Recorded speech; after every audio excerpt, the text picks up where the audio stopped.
Hey folks, welcome to the chipping section of my online course.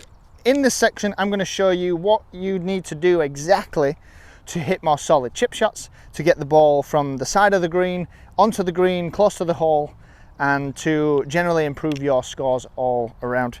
So I think before we get into the actual technical specifics, I think it's important to establish what a chip shot is. Now, I describe chipping to my students as where the ball rolls on the ground, so it rolls more than it flies in the air.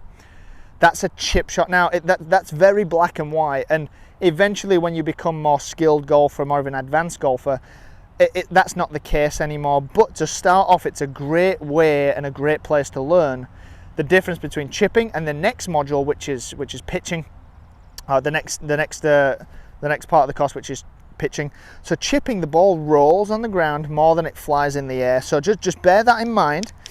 And now what we're going to do is identify from the lie of the golf ball. And right today we're just going to assume that if we're around the green, we have a nice lie. It's on the fringe or the fairway type cut of the grass. So it's a nice lie. So we know we've got a good lie. Now we need to establish the club that we're going to use. So I've got my pitching wedge, my 58 and my 52 degree wedge.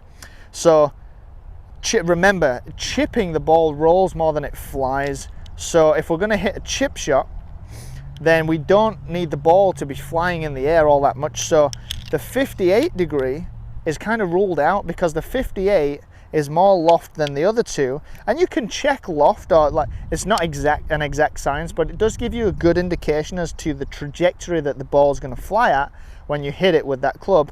And if I stand on the face of the 58, you can see it goes straight up in the air, versus if I take my pitching wedge, for example, stand on the face with that, you can see the trajectory with the pitching wedge is a lot less. So this one's going to fly more, that one's going to fly a little bit and then land and roll more than this one. This one's going to have less forward momentum than the pitching wedge.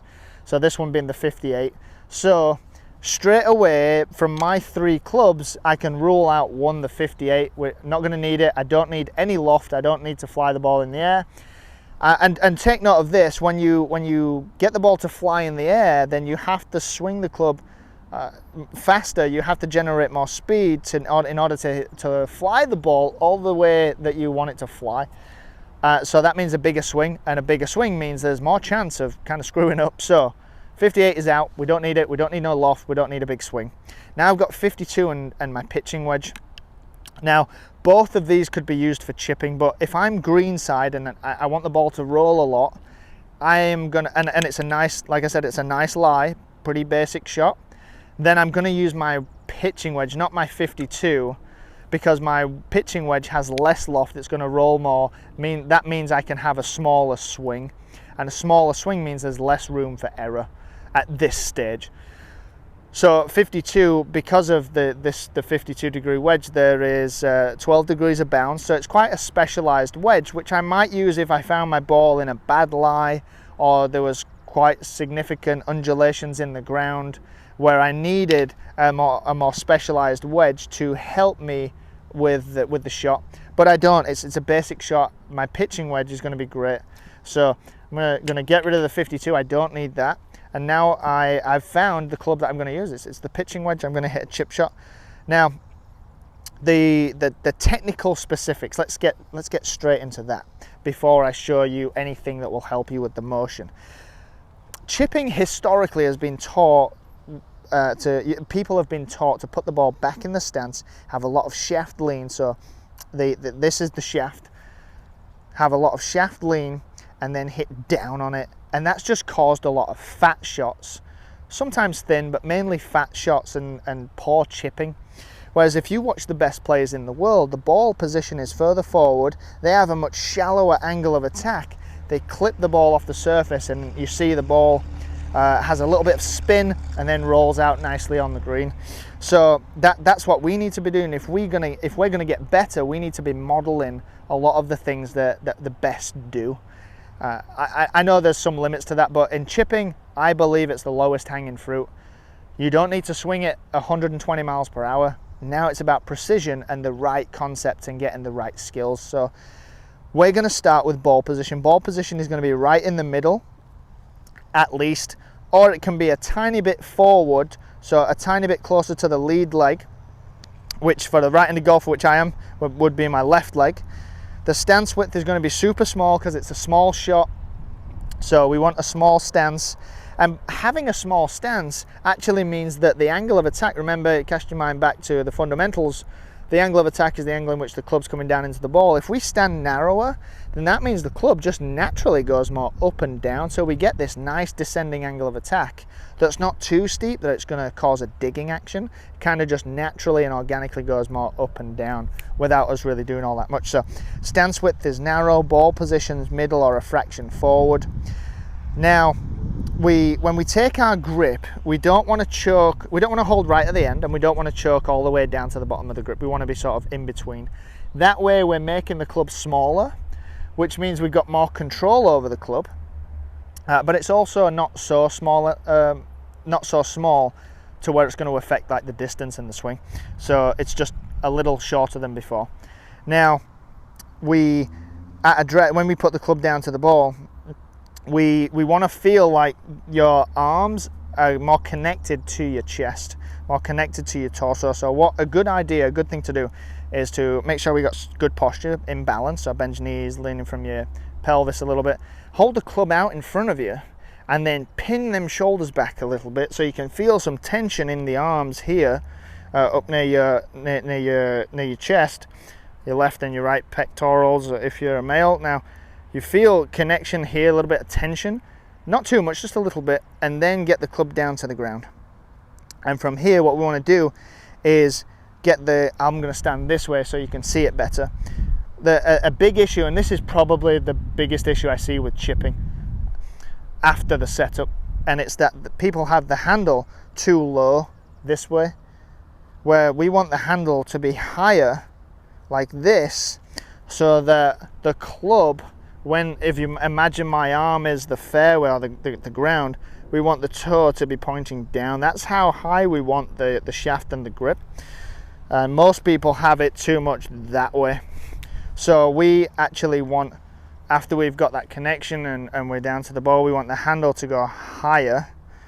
And now from here, we want to put about 55 to 60% of your body weight, overall weight, onto your left leg. Now, most of the time that naturally gets the shaft to lean forward. Sometimes it doesn't, so just be aware that if the shaft is still back here, we want the shaft to lean forward where the butt of the club, so this side of the club, is pointing inside your left hip. And there we have the perfect setup for a chip shot. Now, when we're in motion, I think when it comes to the motion of the swing, the issue I see is that, well, there's two issues that I see the most. It's where the weight moves, where you're putting pressure in the ground, which side, left or right, where you're shifting your body weight to. And the other one is the hands getting very active, trying to sort of lift the ball in the air like that. They're the two biggest ones I see. So let's first establish what the motion should be like. So the motion, I think that's in my way, whoops. The motion should be driven by the turning and the rotation of your torso this way. So the hands and arms don't really get into it like this, hinging the club.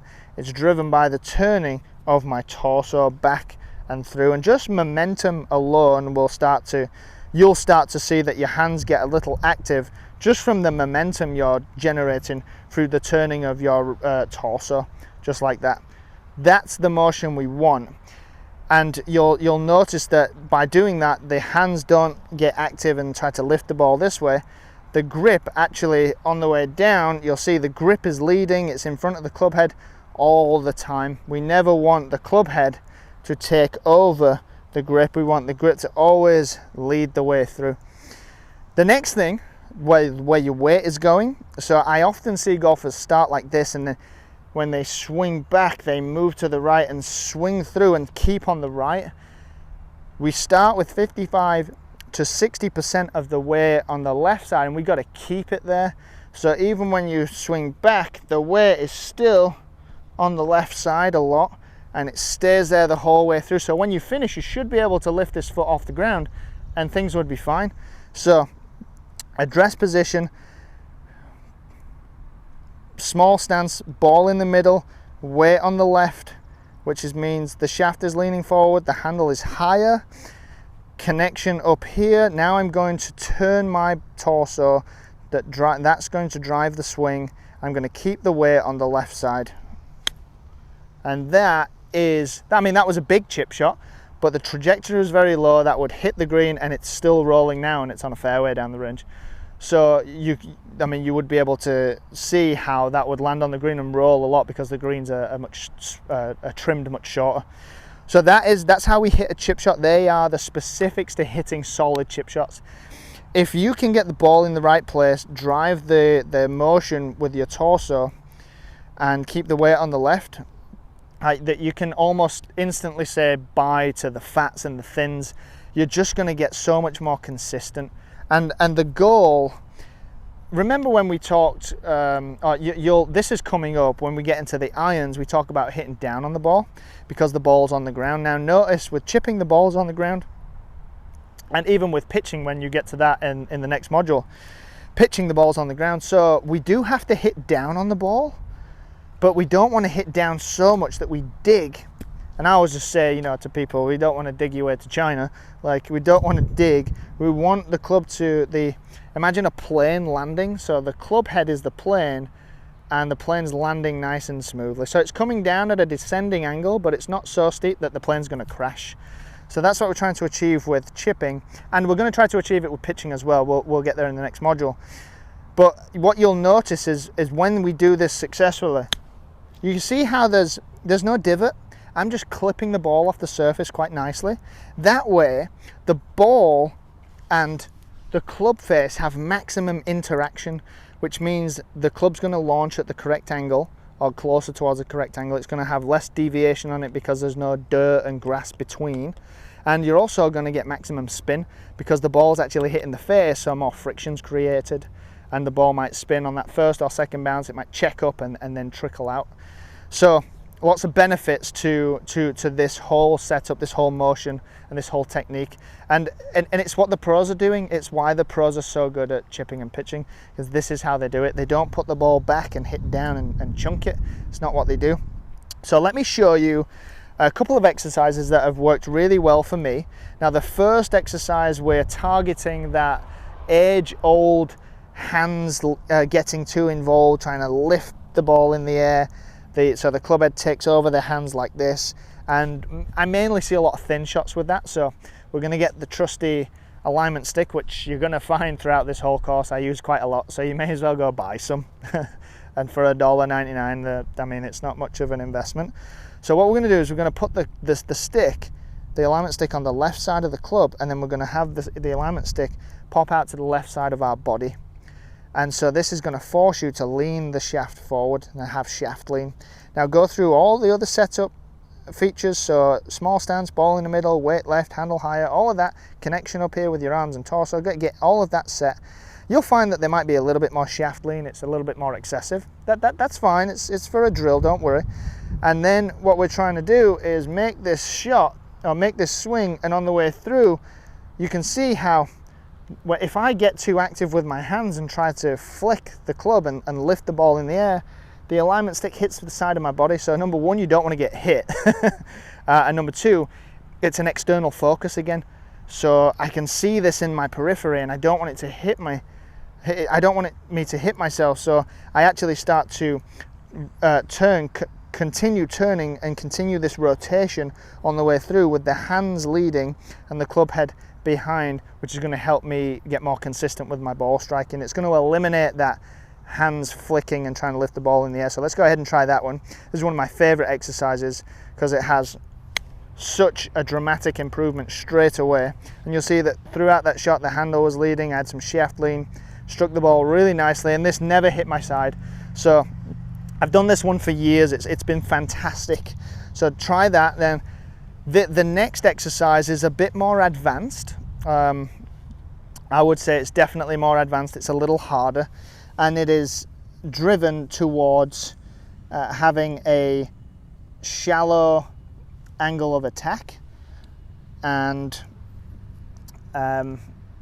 improving ball striking. It's just a bit more difficult. So all we do is we put 2 golf balls on a really high tee. Now we go through all that setup, all the points in the setup that we just discussed, and you'll find that because it's on a high tee, you might have to stand taller, which is fine. This is a drill, and the goal is to clip the ball off the tee without the tee like flying out. We want the tee to stay there. We want to clip the ball right off the top of the tee. Now, in order to do this, the club needs to be coming in very shallow, and you need to be very precise with how and where you hit the ball. So extremely difficult, but if you can start working on this, hitting the ball from the ground becomes super easy, I promise you. So set up, try to clip the ball off the tee and leave the tee in the ground just like that. So that was nice and shallow, maximum interaction with the golf ball and the club face. Excellent delivery with the angle of attack. Oh, it popped out a little bit then. So I'm a pro and I still would struggle with this. It's a very good drill. So just using those 2 exercises will really help you achieve what we need to achieve right now for better chipping, which is going to, straight away, it's going to help you lower your scores. It's going to help you get the ball closer to the hole. And is there more to chipping? Yes, of course there is, but right now you need to be able to get some shaft lean through the shot and not use your hands to lift the ball. And you need to be able to get your weight to stay on that left side, and you need to be able to stand to the ball correctly like I just went through. So focus on those things, and better scores, better chip shots will come. I'll see you in the next module, which is pitching.